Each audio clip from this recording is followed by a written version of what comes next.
Welcome to Simply Sports, the show where we simplify the rules of sports so you can enjoy the game. I'm your host, Violet Raftery, and this episode is all about fencing. We visited the University of South Carolina's fencing club and a former USC fencer to talk about the sport. So the object of the game is to hit your opponent and also try not to get hit. Foil, epee, and saber. The foil has the smallest guard. This is it's a thinner blade than the epee. The point of it is to hit again on somebody's torso. That's the only target area for the foil. But also with the foil, you're required to parry before you are able to attack again. So if somebody attacks you, you have to deal with that attack before you can counterattack.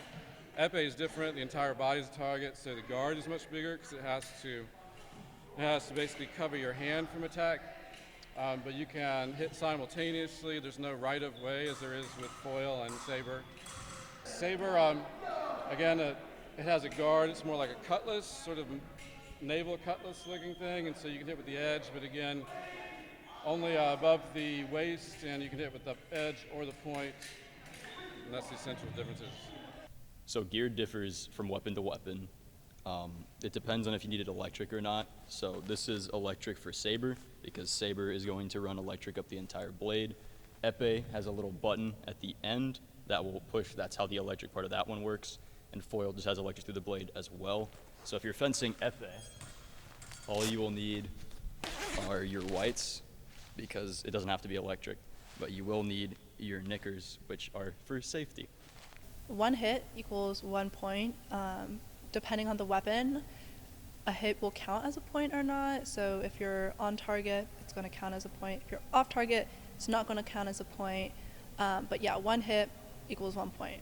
For saber, the parts of the body you can hit are waist up all the way to the head and right from your wrist. Anything on the glove is not a point. But for epee, you can hit anywhere on the whole body, including like your foot or anything. And foil, you wear a vest instead of this, which is whole body. And you can hit chest. There's a tiny strip at the bottom of the helmet, and that is it for foil. So there's only two ways to defend yourself. Either you parry, which is blocking, or you simply retreat out of the distance of the attack. It is possible to lose points. It's not very common. If you are reckless on the strip, or if you run off of the strip to avoid a touch more than once, there are certain things you can do where you can actually have a point against you, yes. Piece is just, it's more often referred to as the strip, so it's just simply the long rectangular space that you fence in. It's about 46 feet long and usually about 6 feet wide. But a lot of the language of fencing comes from French because that's sort of the school of fencing that is used in the Olympics and in most competitions, so sometimes the terminology is in French. A standard bout is 3 3-minute periods with a minute break between the first and the second and the third. So it'll be a maximum of 9 minutes. So a match starts with both fencers getting on the on-guard lines, and then the director will essentially say, on guard, fencers ready, and then you make some kind of nod or you don't say anything at all, and they assume you're ready, and then they say fence, and then it begins. So you win by either getting to 15 points first, or at the end of the 3 rounds, whoever has the most points wins that match. So whichever comes first, either the 15 points or the end of the 3 rounds.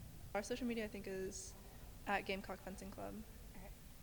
Now, go enjoy a fencing match, and we'll see you next time on Simply Sports.